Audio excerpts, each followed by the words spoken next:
Guys, welcome once again. आज Boolean algebra के Boolean logic के सेशन 3 पे हम ध्यान दे रहे हैं। इससे पहले 2 सेशन मैंने ऑलरेडी अपलोड कर दिए और आज ये थर्ड सेशन मैं शुरू करने जा रहा हूँ। थर्ड सेशन में हमारे जो मेन टॉपिक है वो इलेक्ट्रॉनिक सर्किट पे है। आपको पहले 2 सेशन में मैंने ऑलरेडी बता रखा है कि बेसिक लॉजिक गेट्स कौन कौन से हैं और उनके सर्किट डायग्राम किस तरह होता है, उनके रिजल्टेंट आउटपुट क्या है और उनके करस्पॉन्डिंग ट्रुथ टेबल, ये सारी चीजें हमने ऑलरेडी देख रखा है बाकी शुरू के 2 सेशन में। और थर्ड सेशन पे हम डायरेक्टली उस पर जा रहे हैं कि इलेक्ट्रॉनिक सर्किट उस बेसिक लॉजिक गेट्स के थ्रू हम किस तरह के सर्किट डायग्राम बना पाते हैं। ओके, तो इसे समझाने के लिए मैं तुम्हें एक लॉजिकल एक्सप्रेशन लेके उसे समझा रहा हूँ।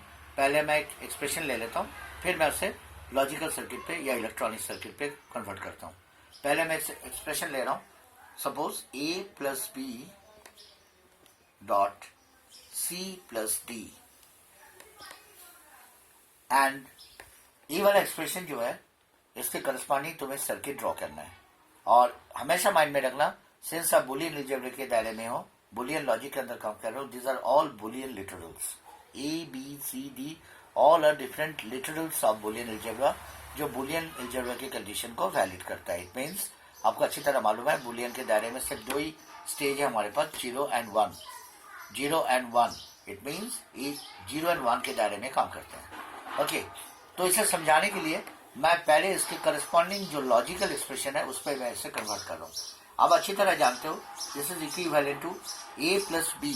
आपको मैंने पहले सेशन में बताया था प्लस लॉजिकली कैसे रिप्रेजेंट होता है बुलियन अलजेब्रा में, आपको मैंने बता रखा है। प्लस स्टैंड्स और गेट, आपको याद होगा। It means it becomes A और B एंड इनटू या मल्टीप्लाई को आप जानते हो, this is equivalent to and gate. And और ब्रैकेट फिर C प्लस D की एक्सप्रेशन कंप्लीट करो, C फिर प्लस आ गया मतलब और देन D। तो this is the logical expression of the expression given by the question. Okay, now the thing is, now we have to convert the electronic circuit of this. तो आप पहले note करो, जब भी कोई एक्सप्रेशन तुम्हारे आगे आते हैं पहले तुम जज कर लेना कि इसके अंदर वेरिएबल कितने हैं, नंबर ऑफ वेरिएबल्स है, नंबर ऑफ लिटरल्स कितने हैं। आप देखो इसमें 4 वेराइटी के वेरिएबल है, इनपुट्स है A B C D, 4 inputs है देयर।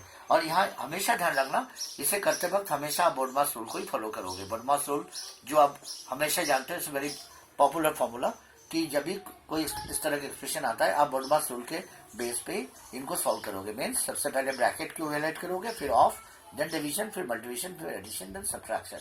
उस हिसाब से इसका प्रायोरिटी होता है। तो आप इस वाले एक्सप्रेशन में क्लियर कट दिख रहा है तुम्हें कि राउंड ब्रैकेट यहाँ भी है, राउंड ब्रैकेट यहाँ भी है। इट मीन्स ये दोनों ब्रैकेट वाले काम हम पहले पूरा करेंगे, फिर जब ये दोनों के रिजल्टेंट आ जाएंगे फिर उसे लेके फिर हम लास्ट में एंड ऑपरेट करेंगे। ओके, तो फर्स्ट ऑफ ऑल मैं सर्किट को ड्रॉ करने के लिए पहले मैं A और B के टर्मिनल के बेस पे और गेट लगाता हूँ।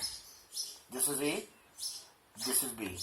और आप इसके अंदर इसके बेस पे और गेट लगाओ। आपको पता है और कैसे होता है, और is like this, this is a और गेट। दैट मीन्स आपने A और B तक के काम कर लिए।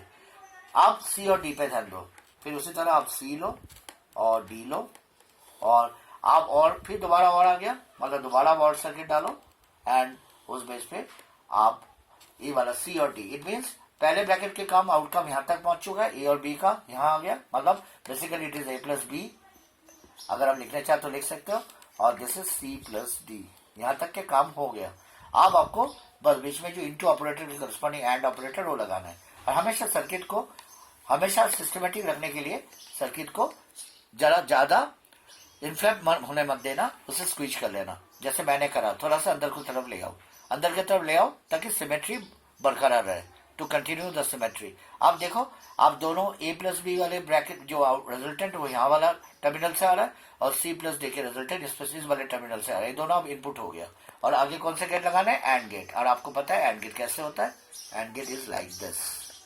तो अब जैसे ही एंड ऑपरेट हो गए दोनों के ऊपर, you are getting the final output. That means अगर जो क्वेश्चन आपसे पूछा गया था, जो आपको गिवन एक्सप्रेशन दिया गया था A plus B into C plus D, to draw electronic circuit for this particular expression you have to convert it into logical expression जैसे हमने करा, और एंड में हमने कन्वर्ट कर लिए, फिर हमने 1 by 1 करके बोर्डमास रूल के हिसाब से इनको फॉलो किए।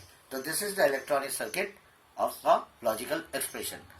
मैं उम्मीद करता हूँ ये तुम्हें ज्यादा कॉम्प्लिकेटेड नहीं लगा होगा। और इसके बेस पे मैं एक और सिमिलर एक्सप्रेशन तुम्हें देने जा रहा हूँ, एक और वेराइटी तुम्हें दे रहा हूँ इसी सेशन पे, ताकि तुम्हें थोड़ा और क्लैरिटी मिल जाए। इसे समझाने के लिए मैं थोड़ी सी एक न्यू वेराइटी ला रहा हूँ, थोड़ा सा चेंजेस ला रहा हूँ। अब मैं एक्सप्रेशन एक और ले रहा हूँ और वो एक्सप्रेशन में थोड़ा मैं बदलाव ला रहा हूँ। अब मैं एक्सप्रेशन इस तरह ले रहा हूँ, ए प्लस बी बार, और मैं बीच में सुपर प्लस लेके आ रहा हूँ और इसमें मैं लिख रहा हूँ सी बार प्लस डी, सी बार प्लस डी। अब एक्सप्रेशन में थोड़ी बहुत मैंने वेराइटी ऑफ ऑपरेटर्स ज्यादा कर दिए, जानबूझ के करा मैंने, ताकि सो दैट आपको थोड़ी बहुत और ज्यादा वेरिएशन दिख जाए। आप देखो इसमें प्लस भी इन्वॉल्व है, यहाँ कम्प्लीमेंट भी इन्वॉल्व है, यहाँ सुपर प्लस है। आप जानते हो सुपर प्लस मतलब, मैंने सेशन में बताया था आपको प्रीवियस सेशन में, सुपर प्लस मतलब इन एक्सॉर गेट के इक्विवेलेंट है। और यहाँ भी फिर दोबारा कम्प्लीमेंट आ गया, दैट मीन नॉट गेट आ गया, फिर ए प्लस।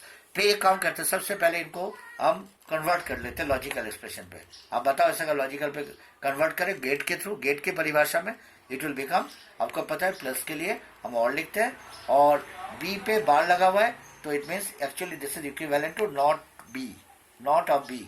एक ब्रैकेट और डाल दो ताकि तुम्हें क्लियरिटी मिल जाए। तुम्हें ए बी के ऊपर नॉट लगेगा और ए और नॉट बी के ऊपर और ऑपरेशन लगना है। फिर ये होल ब्रैकेट के काम, पहले वाले ब्रैकेट के काम पूरा हो गया। फिर एक बीच में सुपर प्लस, इसे रहने दो। फिर इनर ब्रैकेट के काम दोबारा करोगे। फिर वही सी पे नॉट है, नॉट सी, क्योंकि सी पे बार है। ध्यान रखना पड़ेगा आपको कि बार इंडिविजुअल पे है कि होल पे है, क्योंकि ये दोनों ही इंडिविजुअल पे बार है, दैट्स व्हाई उसी पे नॉट लगवाया। प्लस डी, प्लस का मतलब फिर वो आपके लिए और आ गया, और डी। ये आपका सर्किट के जो करस्पॉन्डिंग एक्सप्रेशन के जो लॉजिकल एक्सप्रेशन में हमने कन्वर्ट कर लिए। ओके, अब हम इसे करस्पॉन्डिंग सर्किट पे डायग्रामेटिकली रिप्रेजेंट करने जा रहे हैं, वन बाय वन करके। जिस तरह आपने पिछला सर्किट ड्रॉ करे थे, इसे भी उसी तरह करो। आप ड्रॉ करते वक्त आप इसी तरह ए बी सी डी को जिस तरह मैंने पहले लिए थे इस तरह भी ले सकते हो, या दूसरे ढंग से भी ले सकते हो। अगर वर्टिकली भी आप लेने चाहते हो दैट इज ऑल्सो एक्सेप्टेबल। पहले मैंने हॉरिजॉन्टल दिखाया था, इस बार मैं वर्टिकल दिखा रहा हूँ। वर्टिकल में आपको एक वर्टिकल इनको ड्रॉ करना है। जैसे मानो मैंने लिए ए बी सी डी, और एक टर्मिनल के नाम दे रहा हूँ, ए बी है, ये मानो सी है, और ये डी है। ये चार टर्मिनल है, ये चार टर्मिनल के बेस पे काम होना है। और एक एक करके आप ध्यान रखना, पहले वाले अंदर वाले लेफ्ट हैंड साइड वाले ब्रैकेट पे काम करना है मेरे को, ए प्लस बी बार पे हमें काम करना है, तो हमें ध्यान इस पे देना है। तो एक से कनेक्टिविटी कैसे लाओगे, ए टर्मिनल ए इनपुट है, यहाँ से लाओ, और बाकी में आप स्कीप ऑपरेटर लगा दो, जंप ऑपरेटर, तो सो दैट ये समझ आ जाए कि ये टर्मिनल सिर्फ एक के साथ कनेक्टिविटी है, बाकी पे नहीं है। क्योंकि अगर आप यहाँ से कनेक्टिविटी ला रहे हो तो बाकी पे आपको स्किप करवाना है, सो दैट क्लियर हो जाए कि बी सी और डी में कनेक्टिविटी नहीं है, इसे सिर्फ ए के साथ कनेक्टेड है, क्योंकि हम ए इनपुट को बाहर ला रहे हैं और यहाँ बी को लाना है हमें। बी यहाँ है तो बी को भी बाहर ले आता हूँ, तो आप बी को बाहर ले जाओ। और बी पे आपने क्या देखा था, बी पे एक नॉट लगाना है हमें, तो पहले बी पे नॉट लगा लो। बी पे नॉट लगा के फिर इससे ये आउटपुट को बाहर ले आओ। दैट मीन्स ए बी के ऊपर आपने नॉट लगा दिया, चाहे यहाँ लगाओ चाहे यहाँ लगाओ, कहीं पे भी लगा सकते हो, but on the way B के टर्मिनल पे एक नॉट लगना जरूरी था। नॉट बी करने के लिए नॉट बी हमने लगा लिए, और ए को ऑलरेडी हम ले आए। अब दोनों के बीच में और ऑपरेशन कैसे होता है, अभी पहले भी आपने देखे थे, और इस तरह होता है। तो ये और गेट आ गया, ये पहले वाला एक्सप्रेशन आपका कंप्लीट हो गया, फर्स्ट पहले वाले ब्रैकेट के काम।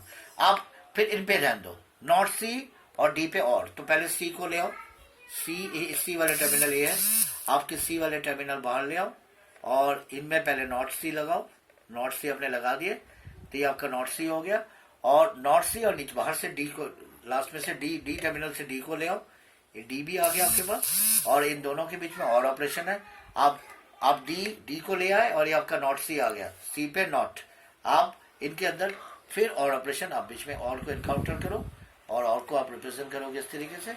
अब ये दोबारा ये और आ गया, इट मीन्स आपके ये वाला ब्रैकेट और इस वाला ब्रैकेट दोनों इनर ब्रैकेट वाला काम पूरा हो गया। यहाँ तक करते करते आप ए प्लस बी बार के काम कर लिए, और ए वाला जो है, ये जो नीचे वाला, ये आपका सी बार प्लस डी के इक्विवेलेंट है। तो इसके बीच में अभी एक काम बचा है, इन दोनों के बीच सुपर प्लस है। आप फिर दोबारा जैसे पिछले बार कर लेते, थोड़ा स्विच कर लो, अंदर के तरफ ले आओ, सो दैट सिमेट्री बरकरार रहे। और इनके बीच में सुपर प्लस है, सुपर प्लस प्लस से थोड़ा अलग है। आपको पता है प्लस में और होता है, और इस सुपर प्लस में एक्सॉर होता है। एक्सॉर मतलब एक्सक्लूसिव और, एक्सक्लूसिव और के डायग्राम आपको मैंने पहले ही क्लियर करा था। थोड़ा डबल स्ट्रोक आना है यहाँ, और एक्सक्लूसिव और की तरह ही है, बाकी यहाँ डबल स्ट्रोक है और ये इसके आउटपुट है. तो this is the corresponding output of the following expression which is the mentioned expression. It means आप इन दोनों एग्जाम्पल में आप क्लियर कट देख पा रहे हो किस तरह आप एक्सप्रेशन के बेस पे इलेक्ट्रॉनिक सर्किट ड्रॉ कर सकते हो.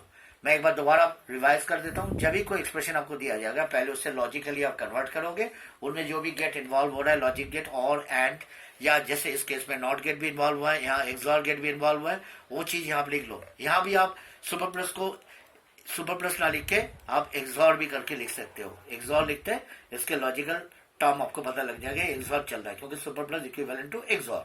फिर उस हिसाब से देखो हमने, और बड़ी एक इंटरेस्टिंग पॉइंट यहाँ नोटिस करो, पहले वाले में मैंने इनपुट्स को थोड़ा हॉरिजॉन्टल ढंग से लिखा था, अब मैं वर्टिकल ढंग से लिए. और वर्टिकल ढंग से जब लोगे तो सिर्फ इफेक्टिवनेस दिखाने के लिए तुम्हें जहाँ कनेक्टिविटी दिखाने के लिए डॉट लगाना है, बाकी में जंप ऑपरेटर लगाना है. एक क्वेश्चन हो सकता है कि वर्टिकल वाले जो डिजाइन, क्या इससे हॉरिजॉन्टल वाला, शायद तुम्हें अभी फिलहाल हॉरिजॉन्टल वाला डिजाइन तुम्हें ज्यादा बेहतर लग रहा है, बट आगे जाके जब नंबर ऑफ इनपुट ज्यादा हो जाएंगे, नंबर ऑफ वेरिएबल्स ज्यादा होंगे, या एक्सप्रेशन ज्यादा लेंदी होंगे, और लॉजिकल एक्सप्रेशन अगर ज्यादा लेंदी हो जाए, तब देखोगे इस तरह डायग्राम ड्रॉ करने में तुम्हें ज्यादा इजीनेस लगेंगे, और इसमें से तुम्हें डायग्रामेटिक रिप्रेजेंटेशन करना इजी रहेगा तुम्हारे लिए. ओके बच्चे, तो आज ये दोनों चीज इलेक्ट्रॉनिक सर्किट मैंने रिप्रेजेंट करा, शायद तुम्हें क्लियर हो गया. इसके बाद इनके आगे अगले सेशन पे इसके फर्दर और दिखाएंगे.